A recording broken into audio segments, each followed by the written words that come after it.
Hello mga kasabong. Ninyo Anthony sa El Nino Conditioning System. Ang observant kamagmamanok. Shoutout sa lahat ng El Nino Conditioning System members. Shoutout sa lahat ng El Nino Conditioning System subscriber. Shoutout sa lahat ng El Nino Conditioning System followers. Shoutout sa lahat ng mga viewers. Shoutout sa aking lahat ng mga share. Shoutout sa inyong lahat. Marami akong mga viewers nasa United States, United Arab Emirates, nasa Middle East. Ngayon, marami akong member dyan. Sa recap, weekly recap ko sa YouTube, nasa United States talaga yung maraming viewers. So, shoutout sa inyong lahat. Salamat po sa mga viewers ko. Kung hindi pa kayo subscriber, mag-subscribe na kayo. Paki-like, paki-share na rin po. Para marami ang matuto sa ating sistema. Kahit ang sistema ko na to hindi bago sa lahat, kakaiba. At ang lahat ng kadalasan sa gumagamit nagsa-champion. May mga members ako lumalaban sa gitna, nag-champion, nag-runner up. Manood kayo sa mga upload ko sa Facebook kung anong palo meron ang mga naka-El Nino Conditioning System. Halos similar ang palo nila. Kahit iba-ibang klaseng bloodline, pagdadaan sa training ng El Nino Conditioning System, paparehas. Halos maging parehas ang palo. Wala namang makahuli sa palo na umaatras sa ere, di ba? Pag umaangat, pag alanganin, aatras sa ere, nag-iiwan ng paa. Tingnan nyo ang mga kadalasan. Pag nauunahan sa lipad, umaatras, nag-iiwan ng paa. Ganyan po ang mga signature move pag naka-El Nino Conditioning System. Kaya, kung gusto nyo matuto sa El Nino Conditioning System, mag-PM lang kayo. May membership para naman may income ako kasi wala akong income sa YouTube. May anak akong binabantayan, yung sinisilip ko palagi. PWD yan. May anak akong binabantayan at may pamilya akong binubuhay. Kaya sa mga gusto magpamember na kayo. Baka yung mga tumatalo sa inyo naka-El Nino Conditioning System na yan. Kasi mayroon akong member na nanalo, pinasa sa akin yung video, in-upload ko, may nag-react na naka-El Nino Conditioning System din. Sabi niya, ba't mo alam na naka-El Nino Conditioning System yan? Paano di ko malaman member ko yun? Tsaka yung kalaban naka-El Nino din, pareho sila magaling. Patay din kalaban. Pero yung isang naka-El Nino, yun ang nagawi kasi pareho sila naka-El Nino. Ganyan po. Kaya, bakit ko alam ang palo ng manok? Ako nagpauso niyan. Alam ko ang palo ng manok na naka-El Nino. Sakto na sa naka-El Nino Conditioning System. Pag ginagamitan mo ng El Nino Conditioning System, makita mo umaatras sa ere. Yan ang signature move. At unang palo pa lang, malakas na. Unang palo pa lang, malakas. Hindi yung dadaan lang na palo.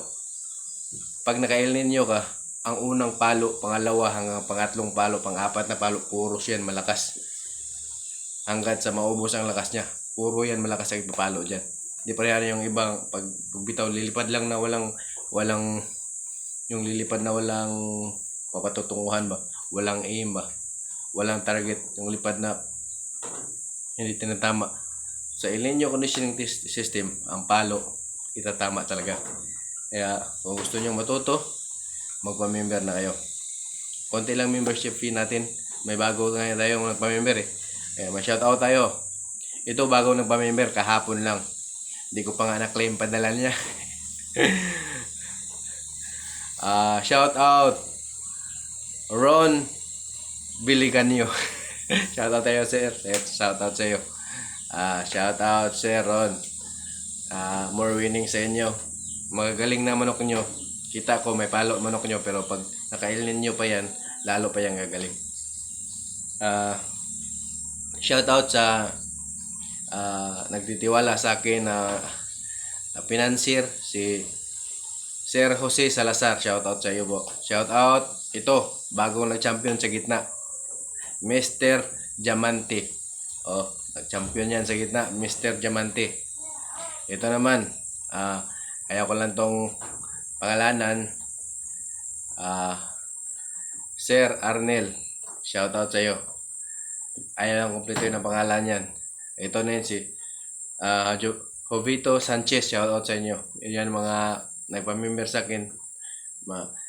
Mga nagpapa-shoutout ba. Yung iba, marami talaga ayaw magpa-shoutout. Pero kung gusto nyo magpa-shoutout, i-comment nyo lang, mag-PM kayo sa akin, i-shoutout kayo. Shoutoutin pala sa 2 beses na nagpadala si Corhead Fox. Shoutout si Hero Rodriguez, shoutout sa iyo. Shoutout yung mga madalas magpadala ng balato. Shoutout Rogelio Pineda, shoutout sa iyo. Shoutout sino ba?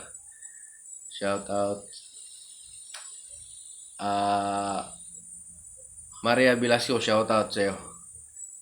Marami. Hindi ko na matandaan yung iba. Renz Binongo, Ray Katipay. Dami niyan. Pangalan nga, madami na. Lalo na kung iano ko pa yung perang pinadala.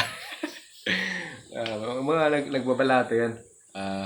Sino pa ba yung multiple na nagbabalato? Ang dami na. Kasi madalas sila panalo. Kaya kung gusto nyo matuto sa El Nino Conditioning System, magpamimera kayo. Shoutout Jose Salazar. Shoutout Ron Vilganyo. Shoutout Mr. Diamante. Shoutout Sir Arnel. Shoutout Roberto Sanchez. At sa iba pang mga member. Hindi ko na yung maisa-isa. Shoutout pala ni Sir Philip Rapadas. 2 beses na yan nag-subscribe sa atin sa YouTube TV ba? Yung super super subscriber ba yan? Super fan subscriber. 2 beses na yan nag-subscribe si Sir Philip Rapadas. Shoutout sa iyo po. Shoutout sa kung gusto. Marami kasi nanonood sa YouTube TV sa atin eh. Marami rin nag-subscribe sa YouTube TV. Marami talaga. Kaya shoutout sa inyo lahat. Kung gusto niyo magpa-shoutout, comment na kayo sa mga video. Yung latest na video ko, comment na kayo. So, ang pag-uusapan natin ngayon, about naman, tapos na tayo mag-usap sa stag. Kasi nasa stag ang simula eh. Kung paano nyo yan turuan pumalo. Kaya mag-recap tayo ng konti. Paamuhin nyo ang manok. Pagkatapos nyong paamuhin, dapat sakto na ang tapang sa stag ha. Huwag nyong ibitaw na kulang pa ang tapang. Pag gano'n pa ang ulo, kulang yan ang tapang. Huwag nyong ibitaw. Yung panatiling gano'n na. Tsaka nyo ibitaw. Tsaka ang unang bitaw malapitan. Bagsak sa harap para palo agad. Andito naman tayo sa bull stag. Pag bull stag, medyo tuyo na yan ang balahibo. Kasi papunta na yung logo ni. Bull stag. Tingnan nyo lang. Kahit tuyo na ang balahibo, basta hindi bawas. Or bisan, kahit bawas ng isa, okay pa yan. Malakas pa palo niyan. Huwag lang 2-3 bawas na sa pakpak. Singaw na yan. Mahina na kasi nasa pakpak nga puwersa. Kaya, ang unok nyo, check nyo palagi yung pakpak. Tingnan nyo kung bawas. Yung akin, nag-derby ako. Ang galing ng palo niya. Pero pag tingin ko sa pakpak, bawas niya, nagkadikit 2. In out ko na. Kahit anong galing pa nun. Kaya, ganun po yan. Tingnan nyo, lalo na yung likod ng manok. Kung may mga mura pang balahibo. Kasi, pag karyo, pag madakot yan, masakit yan. Kaya sa bull stag, minsan, nauna maglaglag ang likod eh. Mayroon ng mga mura doon. O ang pakpak, papatuyo pa lang pero yung likod, murang-mura na. Huwag nyo na ikuha yan. Tari yan kasi pag dakot yan sa karyo, delikado tatakbo. Lalo na pag hindi naman tayo alam ang bloodline ng bawat member ko. Iba-iba. May native, may mestizo, may mga hybrid, may farm, may backyard. Kaya sa mga viewers ko naman, alam ko marami ring mga newbies na nanonood sa akin, pero hindi ko kayo ililigaw. Gusto nyo matuto ng mga sikreto ko, kasi may pinoprotektahan din ako mga members, kaya hindi ko lahat sinishare sa inyo. Ang i-share ko lang yung mga basic lang na pwede nyong ipapanalo. So, marami na ako napa-champion kahit hindi ko member. Lalo na kung member ka. Manood kayo sa mag-comment yung mga hindi ko member diyan na nag-champion, mag-comment kayo diyan para ma-inspired naman yung iba. Oh, so, 'yun. Check nyo ang backpack kung hindi bawas sa mga bullstag, ang likod kung hindi mura ang balahibo para pwede pa ilaban. Tapos, kung marami naman mapagpilian ng manok, pag ganyan ng sitwasyon, huwag nyo nang ipilit yan. Pero kung may mga palaban talaga, tulad ko, 20 lang manok ko. Kaya tinitingnan ko ang mas medyo hindi pa masyadong bawas ang balahibo at hindi mura ang likod. Kasi ang likod talaga dinadakot ng karyo. Yun. Tapos ganun pa rin sistema sa pagkukondisyon. Kung hindi mo pa alam ang palo ng manok, malapit mo. Kung paiba-iba ang palo, lalo na yung paiba-iba yung palo, ilapit mo yung bitaw, tapos sunod na bitaw, layo naman. Para makita mo ang cutting niya at susunod, makita mo naman ang diskarte. So, pag ano naman, pag andun na sa tarian, dapat iayos nyo ang pares. Yung pareho ang laki, pareho ang gulang. Kasi lamang talaga ang mas magulang. Pero kung parehasan lang, kung naka-El Nino conditioning system ka niya, parehasan lang ang gulang, parehasan lang ang stag, parehasan lang ang bull stag, lamang ang naka-El Nino conditioning system kasi ang palo niyan, pamatay agad. Kaya, kung gusto nyo matuto sa sikreto ng El Nino conditioning system, magpa-member na kayo. Kunti lang yan. Actually, kung itong video ko, kung inyo nang pagtahi-tahiin, matututo na kayo. Pero may mga sikreto talaga kung hindi ko naman i-public dito kasi may mga pinoprotektahan ako nagbabayad sa akin. May ganyan, may naganyan. Dami. May ganyan, may ganyan, may ganyan. Maraming nagbibigay sa atin kaya ayaw ko namang nagbigay nga sila sa akin tapos i-free ko naman sa inyo para namang binaliwala ko yung bigay nila, matututo lang pala sila dito. Pero kung gusto nyo matuto agad, kung pagod kayo manood ng video ko, nakakasawa ang ganitong kagwapo, parang si Patrick Villocora. parang ulo ni Patrick Villocora. Shout out idol Patrick Villocora, Patbill Conditioning Camp. Shout out sa iyo. Yung mga nanonood din ako sa mga ganyang video nila eh. Hindi lahat ng sikreto sinasabi nila. Dinadivert nga nila yung mga sagot nila. Lalo na si Joey Lapid. Napanood ko mga video niya, hindi niya sinasagot lahat ng tanong. So ganoon din ako. Kasi may mga member akong pinoprotektahan. Kahit hindi ako masyadong naglalaban, pero may mga member akong pinoprotektahan. Kaya kung gusto niyo matuto, magpa-member kayo. Magpa-member kayo sa El Nino Conditioning System. Tiyak papalo ang manok niyo.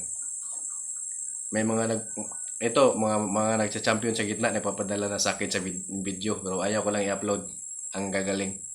Andito na sa akin. Pero yung mga member ko na gusto makita yung mga laban sa gitna, mag-PM lang kayo sa akin. I-share ko sa inyo. Huwag nyo lang i-upload ha. Kasi mga farm to eh. Pinasa nila sa akin para makita ko ang mga laro nila. Kitang-kita naka-El Nino conditioning system kasi ang mga manok nila umaatras sa ere. Manood nga kayo sa mga big time na labanan. Makikita ba kayo ng umaatras na ere? Di ba? Minsan-minsan lang kasi konti pa lang naka-El Nino conditioning system. Pag naka-El Nino conditioning system ka, ganun ang signature move. Pag alanganin atras pero mag-iiwan ng paa. Kaya madalas nananalo ang naka-El Nino conditioning system, walang sugat. Kaya kung gusto niyo matuto, magpa-member lang kayo sa akin. So, sa bullstag yun na nga, i-share ko sa inyo. Check nyo yung pakpak kung hindi bawas. Yung likod kung hindi mura ang balahibo. Pwede pa yan ilaban basta hindi pa mura. Pero mura na, sakit na yun. Mahirap na yun pag dakot. Hindi natin alam kung sakto ba sa game niche yung manok mo. Marami talaga tumatakbo yan pag nasasaktan. Masakit yan. Kaya kung gusto nyo matuto, mag-PM lang kayo sa akin, member lang kayo. Kaya yan lang muna ang share ko about sa mga bullstag, kung paano pipiliin ang bullstag. Series to ang mga tinuturo ko, mga basic. Pero sigurado kahit ito lang ang susundin nyo, mananalo na kayo. How much more pag ang sikreto pa ng El Nino conditioning system. ito siguro ganyan pang score nyo pag basic na tinuturo ko matutunan nyo, pero yung mga sikreto ko na gaganon kayo. Gaganon ang score nyo. Sabay ang score nyo tataas. Ha? Oh, ganon. Ganon po tayo ka-confident magbigay ng assurance sa mga member. Kaya magpa-member na kayo para hindi kayo mapag-iwanan. Salamat po. Salamat.